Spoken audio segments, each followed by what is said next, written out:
Olá a todos, eu sou o Leonardo, sou médico veterinário formado pela Universidade do Estado de Santa Catarina e atualmente estou no segundo ano do programa de residência em anestesiologia veterinária pela Universidade Federal de Pelotas. Hoje nós vamos conversar um pouquinho sobre avaliação e reconhecimento da dor e estresse em ruminantes e noções básicas sobre anestesia, analgesia e eutanásia. Eu separei essa aula em duas partes. A primeira delas, vamos falar sobre dor, estresse, anestesia, analgesia em ruminantes, e a segunda dela, a parte 2, iremos falar sobre eutanásia. Então, iremos começar a nossa conversa com dois conceitos bem importantes para o nosso entendimento. O primeiro deles, o conceito de bem-estar animal. Segundo o Ministério da Cultura, da Pecuária e do Abastecimento, um animal com bem-estar, ele deve se apresentar saudável, confortável, bem nutrido, seguro e deve ser capaz de expressar o seu comportamento inato à espécie e não esteja sofrendo com estados desagradáveis, tais como dor, medo e angústia. Então, aqui nós temos três pontos importantes. O primeiro deles é o ambiente que esse animal ele vai estar situado, tem que ser um ambiente adequado para este animal. Segundo deles, a parte física do animal, ele tem que estar com ausência de dor, ele tem que estar bem nutrido, com um estado de nutrição adequado. E a terceira parte dela é a parte psicológica desse animal. Ele tem que estar com ausência de medo, ele não pode estar com angústia também. Então, cada vez mais nós falamos da parte psicológica dos animais. Outro conceito bem importante é o conceito de dor. Segundo a Associação Internacional do Estudo da Dor, eles nos dizem que a dor nada mais é do que uma experiência sensorial e emocional desagradável, associada ou semelhante àquela associada a um dano real ou potencial ao tecido. Então, aqui nós temos duas partes também no conceito de dor bem importante. A parte física, que é a parte do dano tecidual, né? O dano real ou potencial. E a parte emocional, a parte psicológica da dor estar diretamente presente, né? Que a gente sempre fala que a dor, ela é individual, de indivíduo para indivíduo, há uma importância, há uma diferença bem importante. Então, aqui eu trouxe duas imagens para nos caracterizar essa diferença. Aqui nós temos um paciente bovino com timpanismo, ou seja, ele está com uma dor visceral bem importante, né? Com um dano tecidual potencial, né? E real também. E também aqui nós temos um exemplo da farra do boi, essa que ela é proibida aqui no Brasil, e nós temos pessoas que estão agredindo o animal, que estão perseguindo o animal, então aqui ele está sofrendo tanto fisicamente quanto psicologicamente. Então, a dor tem sempre o aspecto físico, mas também tem o aspecto psicológico e emocional. Então, uma pessoa que estudou muito estresse, bem-estar dos animais, comportamento deles, foi a Temple Grandin. Essa é uma profissional psicóloga e zootecnista norte-americana que ela que começou os estudos de comportamento animal na veterinária. Então, o que que ela fez? Ela começou a analisar, ela começou basicamente a enxergar o que nós, outros humanos, não enxergavam, que os sistemas de produção, eles já estavam defasados da parte do comportamento animal, os animais estavam estressados, eles estavam sofrendo, e ela começou a proporcionar algumas técnicas de manejo com que esses animais eles ficassem mais tranquilos. Entretanto, isso foi bastante criticado na época, alguns produtores não quiseram aderir aos ensinamentos dos estudos da Temple Grandin, e, entretanto, aos poucos, com seus estudos, ela foi demonstrando que, aliando o comportamento animal e o bem-estar com a produção, esses animais eles produziam mais leite, produziam mais carne, então havia um aumento da produção. Então, o bem-estar animal ele tem que cada vez mais estar presente tanto em animais domésticos, como cães e gatos, quanto em animais de produção. Então, a Temple Grandin, ela foi muito importante, sim, deu esse start na parte do comportamento animal, principalmente no comportamento animal bovino, e, e hoje seus ensinamentos, eles são discutidos até os dias de hoje. A Temple Grandin, ela tem um filme também, aqui eu tô deixando a indicação do filme, eu assisti, ele é muito bacana, que fala sobre toda a história dela. Ela foi uma pessoa diagnosticada com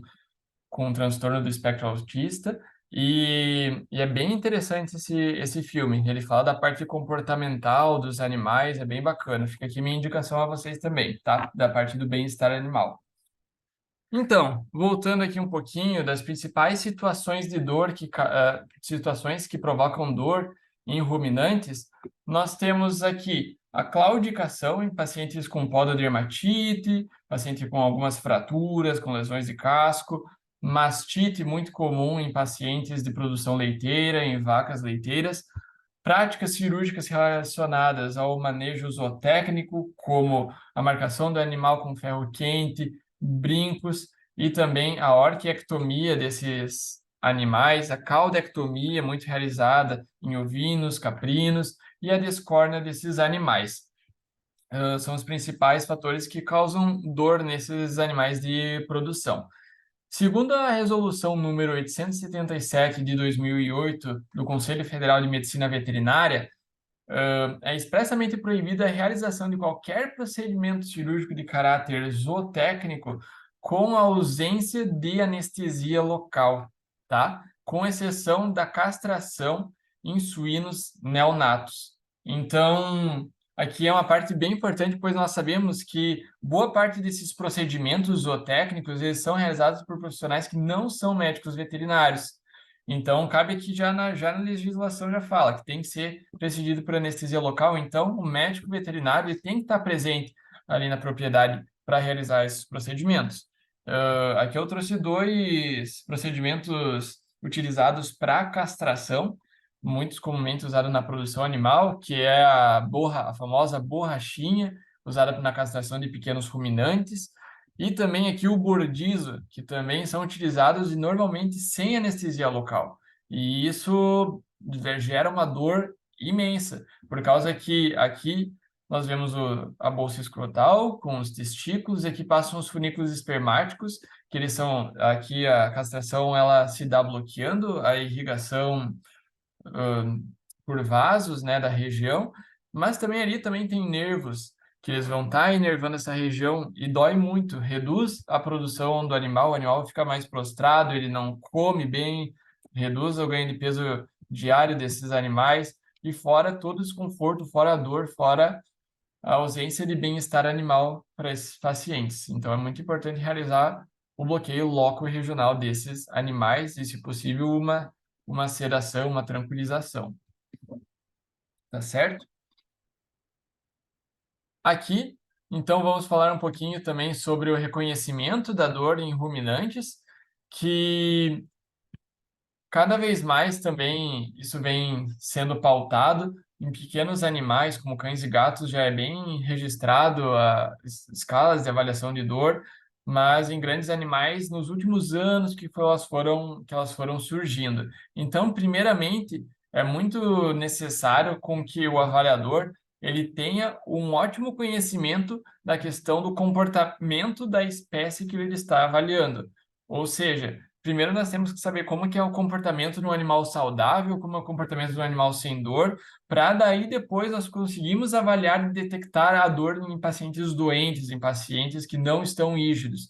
Então, nós temos que conhecer as particularidades de cada espécie, tá certo? Então, aqui nós temos algumas formas de avaliar a dor em ruminantes. Aqui temos alterações fisiológicas, como redução no consumo de alimento, de ganho de peso desses animais, aumento de variáveis do exame físico, como frequência cardíaca, frequência respiratória, pressão arterial, redução da temperatura retal. Entretanto, essa avaliação ela tem algumas limitações. Ela é muito afetada pelo estresse, o estresse da própria contenção física. Também esforço físico, exercício vai fazer com que aumente a frequência cardíaca, aumente a respiração, aumente a temperatura do animal. Então, sofre influência de muitas variáveis. Já também existe hoje a monitoração remota do comportamento desse animal, monitorando o número de passos que o bovino está dando, a postura desse animal, a frequência de decúbito. e a claudicação, a presença de claudicação. Hoje é utilizado alguns equipamentos eletrônicos, principalmente em grandes rebanhos de bovino, onde não é possível ter, esses animais ficam a campo e não é possível ter uma pessoa lá avaliando esses bovinos pessoalmente, se torna um pouco inviável. Então, esses equipamentos eletrônicos eles servem mais ou menos como um smartwatch que nós usamos hoje no nosso pulso, vendo frequência cardíaca, vendo quantidade de passos, é o smartwatch dos ruminantes, para avaliar basicamente mudanças comportamentais deles, tá? E a gente tem aqui também, principalmente, mais utilizadas, avaliações comportamentais da dor, utilizando principalmente escalas validadas para cada espécie. Então, existem algumas escalas já para avaliação de dor em animais, e elas têm que ser validadas espécie específico, tá certo? Entretanto, tem algumas limitações, que é a variação individual dos animais. Nós já vimos que a dor não é a mesma para todos os animais, mesmo sofrendo um mesmo estímulo, né? E também tem todo o caráter da variação individual do próprio avaliador. Às vezes eu estou avaliando um animal e eu posso ter uma opinião diferente, uma avaliação diferente do o meu colega que está utilizando a mesma escala às vezes. E às vezes ele, por diferença das nossas vivências, vai ter uma discrepância aí nos resultados, tá? E há hoje uma carência de escalas validadas em animais de produção, principalmente em caprinos, ainda não há nenhuma escala validada. Aqui nós temos uma escala utilizada para avaliação de dor em bovinos, validada, a escala da Unesp de Botucatu, validada aqui no Brasil, então, publicada pelo grupo do professor Stélio em 2014, onde nós vamos avaliar alguns pontos, alguns itens, que é a locomoção desse animal, como que ele está caminhando, se ele está relutante a estar de pé, interação com o ambiente, atividade desse animal, apetite e também aqui umas outras miscelâneas de observações que o artigo traz, né? Então, nós vamos ter algumas pontuações. As pontuações vão variar de 0, 1 a 2 para cada item, e daí, somando todas as pontuações, se tiver uma soma total maior ou igual a 5, é indicado a realização do resgate analgésico para esses animais, tá certo? Eu vou deixar essa escala e a escala que eu vou mostrar agora a seguir disponíveis como material complementar para vocês lerem. Tem algumas fotos bem bacanas, tá? Para avaliação de dor em ruminantes, em bovinos e ovinos agora, né? Essa outra escala, desenvolvida em 2016, teve um artigo publicado nessa revista, onde é a escala da avaliação facial de bovinos. Ela é semelhante à escala de dor facial em gatos, que é muito popular hoje em dia, né? E o que eles utilizaram, né, da metodologia deles para avaliação de dor? Eles utilizaram pacientes com pododermatite e mastite também. Então, aqui foram avaliados alguns outros itens nessa escala facial. Aqui nós temos a abertura dos olhos, onde eles trazem algumas imagens para ilustrar. Nós temos também posição anormal das orelhas visto de lado, lateralmente, né? Nós temos também o tônus facial, a contração facial, principalmente do músculo masseter, o masseter mais rígido, indicando assim algum desconforto. Aqui também nós temos um perfil anormal dos lábios desse animal da mandíbula também dele. E também aqui nós temos nesse outro item uma posição das orelhas anormal também, quando ela é vista de frente. E também aqui nós temos o filtro nasal e a abertura das narinas. Ali o artigo, depois eu vou deixar liberado para vocês, mas eles dão as indicações e as pontuações, presente, presente parcialmente ou presente totalmente, pontuando de 0 a 2. E o artigo traz que se a soma dessas pontuações for maior ou igual a 5, tem uma maior chance, uma maior acurácia para que esse animal ele realmente esteja sentindo dor. Tá certo? Aqui falando um pouco também sobre a contenção física, ela é muito importante na parte do manejo dos ruminantes, né? Porque normalmente os bovinos, os pequenos ruminantes também são animais que eles permitem a contenção física com maior facilidade do que às vezes um equino.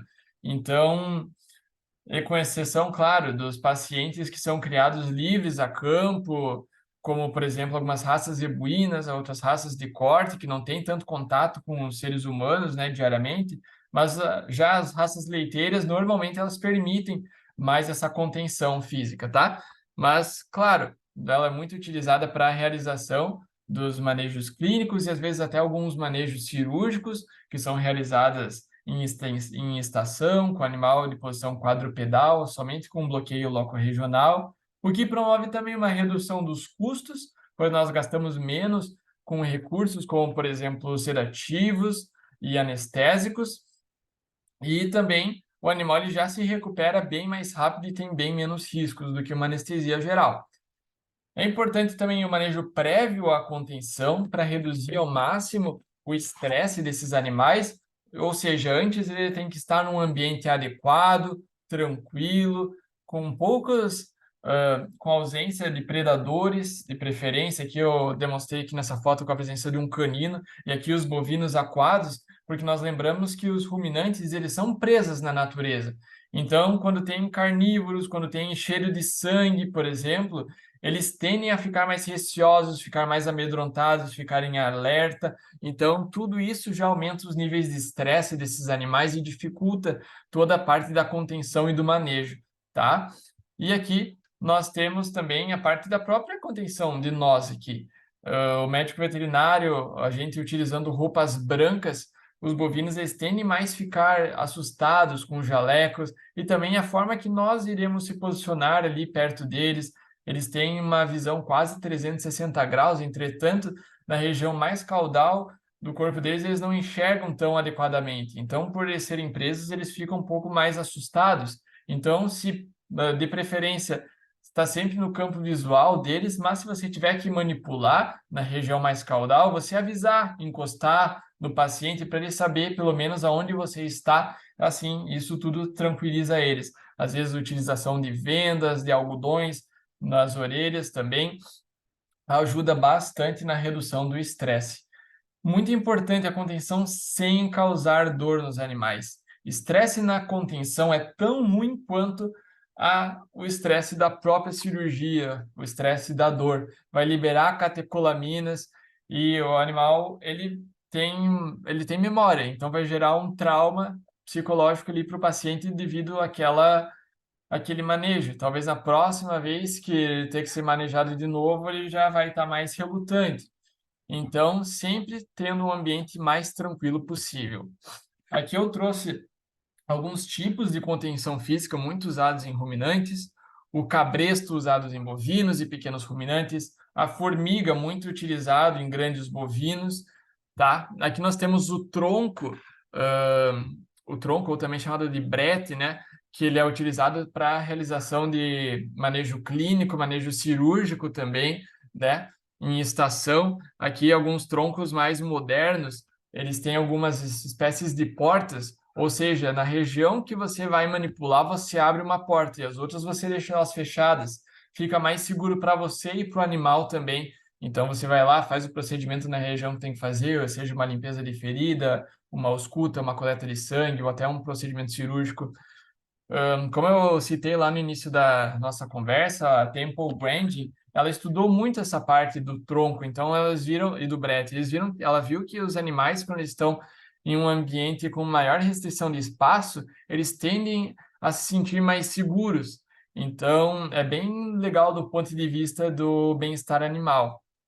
E também quando tem que ficar, o animal tem que ser por algum motivo submetido ao decúbito, existem alguns troncos que eles deitam para a realização do manejo, principalmente do casco, ou até mesmo existem alguns métodos com corda, como o método italiano, o método alemão, para tentar ao máximo reduzir o estresse desses animais. Contenção em pequenos ruminantes, ela sempre tem que ser preferencialmente pegando na região peitoral e na região da virilha desses animais, e levando junto ao nosso corpo, junto às nossas pernas para eles ficarem um pouco mais imóveis. Nunca, jamais pegar o bovino, ou desculpa, o ovino pela lã, por causa que pode gerar uma lesão tecidual bem importante e gera dor também para esses animais. Evitar segurar pelas orelhas, pela cauda, gera bastante dor e trauma para esses animais. Então, se tiver que colocar eles em decúbito, pegar dessa forma que o colega está pegando ali, dá para levantar eles e colocar eles deslizando através das suas pernas em decúbito, ou até mesmo os ovinos, eles ficam sentados e depois conseguem fazer o manejo no decúbito se for necessário. Vamos começar agora sim falando um pouco sobre sedação e tranquilização. Quais são os principais objetivos, então, dessas práticas? Nada mais é do que facilitar o manejo, seja o manejo clínico quanto o manejo cirúrgico, em algumas raças que não vão permitir, às vezes, a contenção, esses animais eles têm que ser sedados, ou para a realização de algum procedimento que realmente precisa que o animal fique um pouco mais imóvel. E também para a realização de analgesia preventiva, né? A preventiva antes do estímulo doloroso, né? E também redução de doses dos anestésicos gerais, caso esse animal venha a ser submetido a uma anestesia geral. Alguns pontos importantes para a preparação dessa sedação, dessa anestesia, eu vou comentar depois, mas um eu vou frisar agora, já que é o jejum. O jejum é muito importante nos ruminantes, pois são espécies mais suscetíveis à regurgitação quando colocadas em decúbito. Isso por particularidades anatômicas, como uma grande reserva do rumen desses animais, e também intensa produção de saliva, por serem ruminantes e fazerem a digestão também já na cavidade oral. Então, esses são pontos importantes que nós devemos se ater, tá? Para reduzir ao máximo a capacidade, a probabilidade de acontecer uma pneumonia aspirativa, seja por saliva ou por conteúdo ruminal, né? Podendo levar então à hipóxia e também à hipercapnia. Então, pequenos ruminantes e bovinos até 100 quilos, o jejum sólido ele varia de 12 a 18 horas, e o líquido em torno de 6 horas aproximadamente. Já bovinos adultos, o jejum sólido ele varia de 18 a 24 horas e o jejum hídrico em torno de 12 horas, tá? Já para pacientes bezerros, neonatos com idade menor do que 4 meses, a ausência de jejum para esses pacientes, pois eles tendem a entrar em hipoglicemia mais facilmente e às vezes durante o procedimento fazer a suplementação com dextrose, com glicose pela via intravenosa, se for necessário. Agora, falando um pouquinho sobre a tranquilização desses animais, temos algumas classes de fármacos utilizados. Primeiro delas, os fenotiazínicos, como o maior exemplo mais comumente usado, a acepromazina, que são fármacos que eles vão atuar antagonizando receptores de dopamina, deprimindo assim o sistema nervoso central, levando uma tranquilização leve. Aqui eu trouxe duas doses, uma dose pela via intravenosa, que ela é uma dose mais baixa, e uma dose pela via intramuscular, que ela é uma dose mais alta para realizar a tranquilização, tá? Lembrando que a tranquilização ela não promove analgesia, ela leva a uma ansiólise desses animais, ela não tira o estímulo doloroso, tá certo? Dentre os principais efeitos deletérios da cepromazina está a vasodilatação, através da sua ação em receptores alfa-1, e também sequestro esplênico, sendo esse bem importante, por causa que o BACE ele vai sequestrar hemácias, então para pacientes mais debilitados, pacientes anêmicos, talvez a cepromazina não seja mais indicada, por isso importante exames complementares. E a hipotermia, pois essa vasodilatação ela tende a promover, às vezes, alguma hipotensão e também facilitando a perda de calor, tanto pela tranquilização quanto pela vasodilatação. Dentre as principais vantagens, se tem a estabilidade em fêmeas prenhes e também a exposição peniana, quando é necessário para realizar algum manejo no prepúcio do animal, alguma cirurgia na região. E também este é um fármaco que ele tem um caráter antiespasmódico, promovendo uma dilatação do ureter, ah, da uretra peniana, desculpe, uma dilatação da uretra peniana, principalmente em pacientes com urolitíase, muito comum em ovinos e em caprinos, facilitando a excreção do urólito. Aqui nós temos outra classe muito utilizada para tranquilização, que são os benzodiazepínicos. Os representantes dessa classe, aqui nós temos o midazolam e o diazepam. A diferença entre eles é que o diazepam ele é realizado somente pela via intravenosa, por conta da oleosidade da sua composição. Já o midazolam pode ser realizado tanto pela via intramuscular quanto pela via intravenosa. Eles são fármacos mais usados principalmente em pequenos ruminantes, tá? Por causa que para grandes ruminantes tem outros fármacos que eles promovem uma maior sedação, que são mais vantajosos e mais baratos também. Eles vão atuar como agonistas dos receptores GABA-A, ou seja, o GABA-A ele é um receptor inibitório, ou seja, ele vai hiperpolarizar a membrana pós-sináptica e vai levar a uma depressão no sistema nervoso central, então levando à tranquilização. Eles têm um fármaco que tem antagonista, que nós temos o flumazenil como principal representante, ou seja, se por alguma razão eu tenha que reverter os efeitos indesejáveis dos benzodiazepínicos, eu posso utilizar o flumazenil. E como as principais características, ele é um fármaco miorrelaxante central, promovendo relaxamento da musculatura esquelética, anticonvulsivante, ansiolítico e promove uma estabilidade cardiorrespiratória, principalmente para animais debilitados. É bem interessante, tá certo? Aqui nós temos os alfa-2 agonistas, que esses são os sedativos mais empregados na medicina de ruminantes, principalmente para bovinos, tá? Dentre as principais vantagens, nós temos a sedação e analgesia pronunciadas e fácil acesso desse fármaco e baixo custo. A sua sedação se dá através de receptores alfa-2 agonistas no sistema nervoso central, na região do locus coeruleus. Então, dentre os principais representantes dessa classe de fármacos, nós temos a xilazina e também a detomidina, tá? Em ruminantes é mais utilizado a xilazina, visto que ela promove uma sedação cerca de 10 vezes maior do que em equinos. Então, em equinos nós usamos muito a detomidina para sedação, pois ela é mais potente que a xilazina, mas em ruminantes não é necessário a gente fazer essa troca. A xilazina ela vai muito bem e ela tem um custo mais acessível.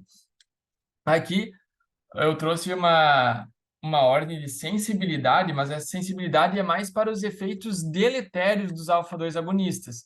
Então, nós temos aqui os caprinos mais sensíveis a esses efeitos, os ovinos e logo em seguida os bovinos. Então, dentre os principais efeitos adversos assim que vão promover os alfa-2 agonistas, nós temos a hiperglicemia, causando alguma resistência e uma redução à liberação de insulina, aumentando os níveis de glicose sérica, aumento do débito urinário por causa da característica osmótica por conta dessa hiperglicemia e também por uma redução da liberação do hormônio antidiurético, ou seja, o animal ele vai aumentar o débito urinário. Promovendo outras características do fármaco também é a hipertensão e bradicardia, levando a uma redução do débito cardíaco em consequência. Hipomotilidade e timpanismo também pode ser observados em alguns casos, e depressão respiratória por conta da sedação do fármaco. Aqui eu trouxe um cuidado, né, que é a sua administração em bezerros, em pacientes neonatos, seja não só bezerros, como ovinos também, caprinos com menos de 2 meses, né, mas principalmente bezerros, porque nós usamos mais em bovinos, já vou explicar o porquê. Bezerros por quê? Em animais neonatos por quê? Por causa que os alfa-2 agonistas eles vão reduzir a frequência cardíaca e os neonatos eles têm a pressão arterial mais dependente da frequência cardíaca do que do tônus vascular propriamente dito. Então, conforme a gente abaixa a frequência cardíaca, a pressão vai abaixar também. E depois fica um pouco mais difícil de nós utilizar alguns fármacos vasopressores por causa desse tônus vascular mais comprometido. Então, nós temos alguns outros fármacos que nós podemos utilizar em substituição dos alfa-2 agonistas nesses casos, como, por exemplo, a cepromazina ou até mesmo os benzodiazepínicos, tá? E aqui nós temos as fêmeas prenhes, também que nós, em terço final de gestação, que nós temos que ter um cuidado especial. Por quê? Primeiro, por esse caráter da bradicardia e da aumento da resistência vascular periférica promovido pelos alfa-2 agonistas, levando a uma hipóxia fetal, e também por causa que os alfa-2 agonistas eles vão ter uma característica semelhante à da ocitocina, levando uma contração do miométrio, podendo estimular o aborto. Então, nós temos que tomar bastante cuidado nas fêmeas prenhes, principalmente em terço final de gestação.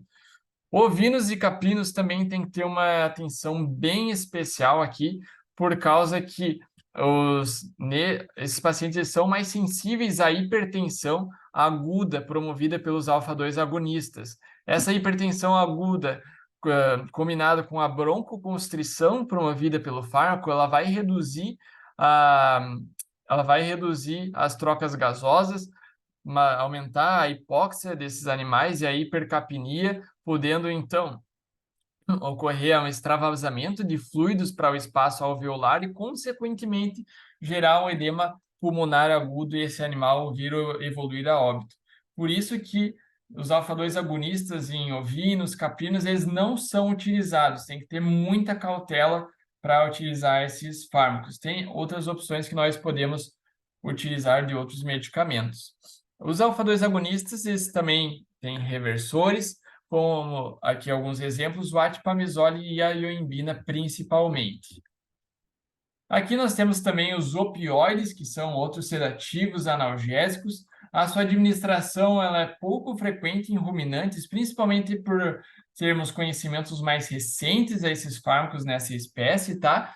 Devido principalmente aos seus efeitos adversos de redução da motilidade e a chance de levar a timpanismo. Entretanto, nós sabemos que a presença de dor vai gerar uma ativação maior do sistema nervoso autônomo simpático e, consequentemente, reduzir a motilidade também e pode levar ao timpanismo também. Então, de preferência, a gente sempre vai tratar a dor, mas os opioides eles vão vir depois dos outros fármacos. Nós vamos tentar primeiro utilizar os anti-inflamatórios não esteroidais, dipirona, se for necessário, alfa-2 agonistas, eles são excelentes analgésicos para analgesia visceral, e daí depois nós abrimos mão dos opioides. Entretanto, tem outros efeitos adversos, como o custo desses fármacos e também o transporte, visto que muita parte dos atendimentos eles são realizados a campo, né? Então, esses são medicamentos hospitalares, de uso intra-hospitalar, e o seu transporte ele pode ficar comprometido, tá certo? Aqui nós temos alguns exemplos de opioides. Tem o butorfanol, que ele é um agonista kappa e antagonista mi. Por isso, ele promove uma maior segurança cardiovascular e menor incidência de hipomotilidade ruminal. E a morfina e a metadona, que são exemplos de mi agonistas, sendo menos utilizadas na MPA, mas mais utilizadas para analgesia, não tanto para sedação, mas para analgesia. Isso é o uso principalmente da morfina, ele é muito utilizado pela via epidural, tá certo? Na dose de 0,1 miligrama quilo, ela vai atuar como agonista dos receptores Mi nos receptores opioides do corno dorsal da medula, promovendo uma analgesia bem interessante e bem prolongada também. Aqui nós temos também a ketamina. A ketamina ela é mais utilizada como adjuvante analgésico do que um fármaco sedativo propriamente dito. Nas subdoses, em doses subanestésicas, ela vai atuar em receptores NMDA, N-metil-D-aspartato, promovendo uma analgesia somática bem interessante. Mas, claro, em alguns casos, onde nós temos que utilizá-la, ela vai promover uma sedação complementar. Isso eu estou falando tudo em doses baixas, né? Em doses maiores, pela via intravenosa, ela pode promover o decúbito. Por isso, ela é muito utilizada na indução à anestesia geral e na manutenção da anestesia geral. Por isso eu digo aqui, ela não é tão usada como sedativo, mas ela é mais utilizada na indução e manutenção anestésica. Aqui eu trouxe um pouquinho para vocês uma tabela das doses dos fármacos, de acordo com as espécies, tá? O tempo de duração e algumas considerações, porque como o nosso tempo é limitado, não dá para extrapolar muito a questão de doses. Então, se vocês quiserem, podem consultar aqui. Agora vamos falar um pouco da anestesia locorregional, que essa é o carro-chefe na anestesia de ruminantes, tá? Pois ela vai promover uma perda reversível da sensibilidade de um local e uma região. Como vantagens, ela apresenta mínimos efeitos sistêmicos, ou seja, ela é mais segura do que outros sedativos anestésicos, são bloqueios de fácil execução e vai promover uma redução de custos, pois nós vamos gastar menos com sedativos, menos com anestésicos, e os procedimentos eles podem ser realizados em estação. Ou seja, o animal vai se recuperar mais rápido, vai voltar a comer mais rápido também. Promovendo também uma anestesia multimodal. Então, às vezes nós vamos ter que submeter o animal à anestesia geral, submeter o animal a decúbito, mas mesmo assim nós vamos realizar a anestesia loco-regional, que ela vai reduzir a dose dos anestésicos e vai promover uma anestesia multimodal, ou seja, analgesia por diversas fontes, ou seja, receptores ou diversas técnicas analgésicas. Dentre os principais fármacos utilizados, tem-se a lidocaína, que ela é mais utilizada em ruminantes muito por causa do próprio custo, né, desse fármaco. Ela é um fármaco mais barato e mais acessível. E também, pois ela possui uma curta latência, ou seja, o efeito ele começa mais rápido, mas a sua duração ela é moderada. Ou seja, ela tem uma duração de efeito mais curta do que a bupivacaína. Ela vai durar em torno de 60 minutos. Por isso, ela é mais usada para a realização de procedimentos mais curtos, tá certo? Importante salientar aqui a dose tóxica da lidocaína, 10 miligramas quilo em bovinos e 4 miligramas quilo em ruminantes. Esse é o volume máximo que nós podemos administrar de lidocaína, tá certo? Não pela via intravenosa. Então, aqui nós temos os vasoconstritores, que a lidocaína pode ser utilizada junto com o vasoconstritor, que ele vai promover uma ação prolongada. Entretanto, não pode ser realizado pela via intravenosa e também não pode ser realizado em superfícies, como no subcutâneo, assim, a anestesia mais infiltrativa. Ela vai aumentar cerca de 50% da duração do nosso bloqueio. Outros pontos a salientar está na deficiência da analgesia da anestesia local, dos anestésicos locais em tecidos inflamados, por conta do pKa do tecido e também do pKa da solução anestésica do fármaco utilizado. Evitar também diluir esse fármaco, conforme a gente vai diluir o anestésico para, sei lá, ganhar volume, ele vai perder a eficiência, ele vai perder a duração também do bloqueio, tá certo? Então, evitar bloquear, evitar diluir, desculpe. E aqui nós temos a bupivacaína, que ela é 3 a 4 vezes mais potente que a lidocaína, ela é mais onerosa e ela é mais utilizada para procedimentos mais prolongados, tá? Para cirurgias um pouco mais complexas, onde eu quero, às vezes, ou uma analgesia pós-operatória maior, ou onde a cirurgia vai demorar um pouco mais. E a dose tóxica ela é de 4 miligramas por quilo. Aqui eu tenho alguns exemplos de bloqueios locorregionais a serem realizados para os principais procedimentos realizados em grandes animais. Aqui nós temos anestesia do nervo cornual para a realização da discórdia, tem a técnica da anestesia locorregional de Beer, o bloqueio de Beer, utilizado muito para membros, para a parte distal dos membros, tanto membros torácicos quanto membros pélvicos, tá certo? Ou utilizado para amputação de dígito, para esses animais que irão fazer procedimentos mais periféricos, anestesia intratesticular e infiltrativa para castração, podendo ser o anestésico local injetado dentro do testículo, ou anestesia do fonículo espermático, bloqueando diretamente as fibras nervosas que vão inervar o testículo. O bloqueio loco-regional também para procedimentos de laparotomia, principalmente para laparotomia na região do flanco, como, por exemplo, cesáreas de emergência. Então, nós temos o bloqueio paravertebral, que irá dessensibilizar fibras nervosas saindo de T13, L1, L2, irão inervar toda essa região da parede muscular do abdômen, do lado onde nós iremos bloquear, e também da pele. E também nós temos o bloqueio em L invertido, nós podemos ver aqui mais na esquerda, que também ela vai ser uma injeção mais subcutânea e intramuscular nessa região, que irá dessensibilizar essas fibras nervosas.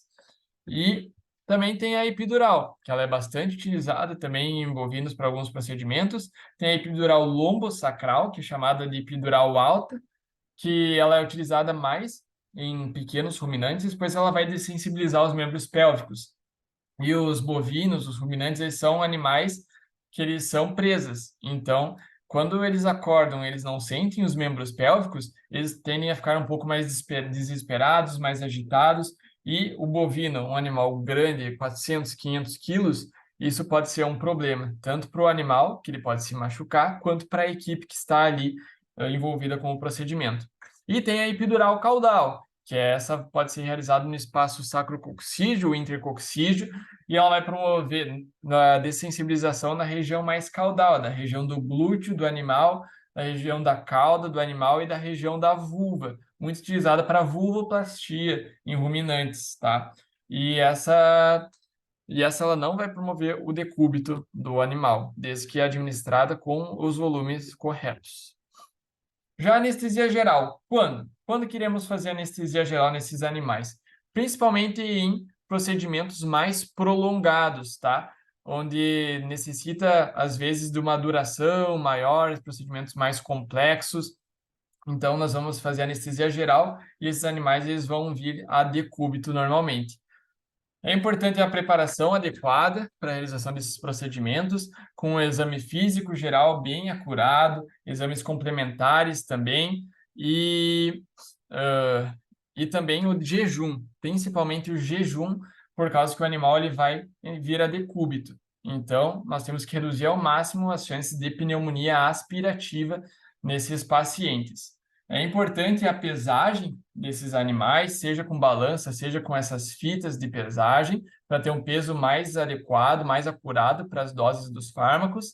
E também a intubação orotraqueal é imprescindível, pois é um animal de 500, 600 quilos que vai estar em decúbito. Todas as vísceras abdominais elas vão apertar o pulmão, os lobos mais caudais, levando à atelectasia, redução das trocas gasosas. E também um pulmão ele vai estar sobre o outro, de um animal de 400, 500 quilos. O pulmão que vai estar embaixo ele não vai estar tendo as trocas gasosas tão eficazes. E fora isso, que a intubação orotraqueal ela vai facilitar o fornecimento de oxigênio, seja ele através de um aparelho de anestesia ou com a colocação de uma sonda de oxigênio dentro do tubo, mas sempre nós vamos ter o tubo e ele tem que, essa sonda ela não pode ocluir o tubo, por causa que tem que deixar um espaço para que esse tubo, para que o animal consiga excretar o gás carbônico, tá certo? E a intubação também com um tubo endotraqueal que contém a balonete, por causa que nós iremos inflar o balonete e ele vai vedar a traqueia. E se o animal, porventura, ele regurgitar ou a saliva ela for entrar na região traqueal, ela não vai passar dali e vai reduzir muito as chances de promover uma pneumonia aspirativa. O posicionamento do animal ele é muito importante. Como eu falei, é um animal de 400, 500 quilos em decúbito. Então, a chance de causar lesão de nervos periféricos, principalmente nas pernas, nos membros posteriores, nos membros anteriores desse animal. Então, tentar deixar eles em um ambiente acolchoado, com esses membros esticados, não deixar um membro em cima do outro, deixar eles alternados, um cranial e outro caudal. E também a posição do pescoço é imprescindível.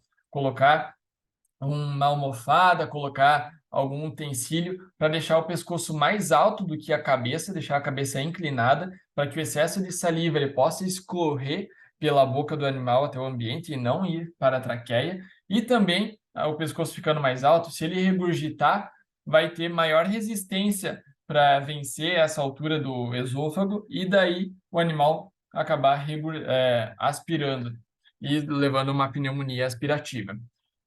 Leva mais segurança para o procedimento. O acesso venoso ele é imprescindível nesses casos, de preferência acesso venoso no lugar, no lado oposto ao decúbito do animal. Se ele vai ficar no decúbito direito, o acesso venoso vai ficar do lado esquerdo, e cuidar muito com a punção venosa jugular nesses animais. O acesso vai ser jugular, entretanto, se você aprofundar muito o catéter, em ruminantes tem mais possibilidade de pegar a carótida. E daí a injeção de um anestésico geral pela carótida pode levar a sérios problemas. Então, sempre olhar a coloração do sangue e também o fluxo do sangue é bem importante antes de administrar o anestésico. E a medicação pré-anestésica também sempre nesses animais, de preferência, que eles vão reduzir a dose dos agentes de indução anestésica e de manutenção anestésica, promovendo também a analgesia. Então, falando aqui um pouco sobre a indução à anestesia geral, dentre os principais fármacos indutores, nós temos a ketamina, que nós falamos antes, e os benzodiazepínicos em associação pela via intravenosa, ou a ketamina com o éter-gliceril guaiacol, ou o famoso EGG. O EGG, ele nada mais é do que um relaxante muscular de ação central. Ele vai promover relaxamento muscular. Ele não promove sedação e não promove analgesia, somente relaxamento muscular, e não promove perda de consciência também. Esse ele deve ser injetado somente pela via intravascular, por causa que pelos tecidos periféricos, via subcutânea, ele causa necrose importante. E também o propofol, mais utilizado em pequenos ruminantes do que em bovinos, pelo custo também, né, do fármaco. O propofol, assim como os benzodiazepínicos, ele vai atuar em receptores GABA, promovendo hipnose e relaxamento muscular. Esse é um fármaco que ele vai ter uma rápida distribuição e eliminação, e o seu principal uso ele se dá em pequenos ruminantes, justamente por causa do peso desses animais, que daí se torna um pouco mais viável, e o seu uso ele é único e exclusivamente em centro cirúrgico, pois o propofol ele pode promover a apneia pós-indução. Se você está a campo, não tem como ventilar o animal, você vai se ver em aperto. Então, sempre propofol no centro cirúrgico com aporte de oxigênio. Aqui nós temos, então, duas técnicas diferentes para anestesia geral, que é a anestesia geral total intravenosa, ou chamada de TIVA, do inglês, Total Intravenous Anesthesia, ou anestesia inalatória, também, que é bem conhecida do pessoal. A anestesia total intravenosa ela é mais utilizada para a realização de procedimentos curtos e simples, onde os principais pontos indesejáveis se dá o efeito cumulativo dos fármacos, pois eles vão ser administrados pela via intravenosa, né? E uma recuperação mais prolongada desse paciente. Ele vai demorar mais para acordar. E também o fato de esses fármacos eles são depressores do sistema respiratório. Então, uma maior chance de hipoxemia, tá? Aqui nós temos três tipos de anestesia total intravenosa. Nós temos anestesia dissociativa, onde vai ser realizada a medicação pré-anestésica, vai ser realizada a indução anestésica e a ketamina vai ser utilizada em bolos para manutenção dessa anestesia, em bolos pela via intravenosa. Aqui outra técnica que nós podemos utilizar é a associação da xilazina com a ketamina e o EGG. A ketamina sendo aqui o nosso anestésico geral, a xilazina analgésico e miorrelaxante, e o EGG também ele é miorrelaxante de ação central, promovendo então inconsciência e relaxamento muscular. Esses fármacos eles vão ser misturados, seja numa fluido de 500 ml, de 1 litro, nessas concentrações que eu deixei aqui para vocês. Importante lembrar que esses fármacos eles precisam de um bolus prévio, ou seja, a xilazina, o bolus prévio vai ser na MPA e a ketamina na indução anestésica, tá? Por causa que eles precisam aumentar a concentração plasmática, né? desses fármacos para depois eles se manterem na janela terapêutica pela via de infusão contínua, tá certo?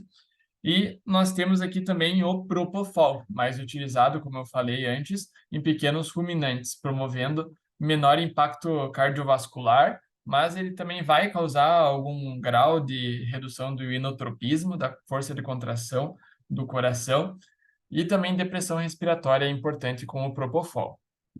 A anestesia inalatória, ela é utilizada mais em procedimentos longos e complexos, por causa que vai precisar de aparelho de anestesia. Então, esses animais normalmente eles vão estar no centro cirúrgico, tá certo?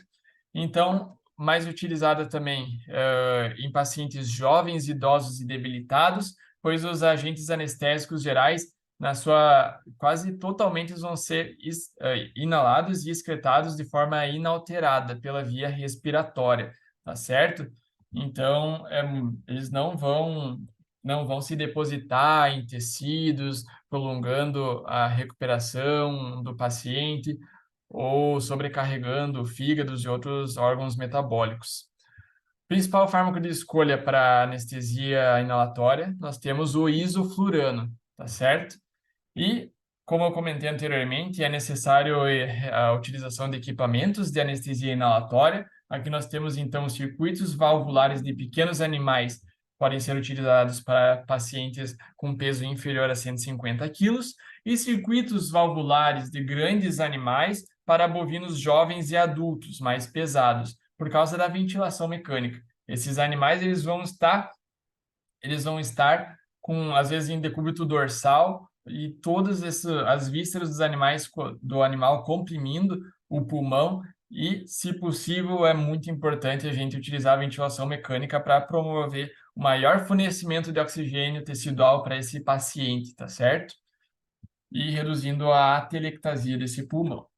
A anestesia inalatória também, em bloco cirúrgico, ela pode proporcionar a infusão de fármacos adjuvantes, que são a infusão de lidocaína, por exemplo, ou às vezes de alfa-2 agonistas, se necessários, promovendo a analgesia. Aqui eu trouxe as doses dos principais fármacos utilizados para sedação, para indução e as espécies, e também para manutenção da anestesia geral, tá certo? Considerações finais dessa primeira parte da nossa aula.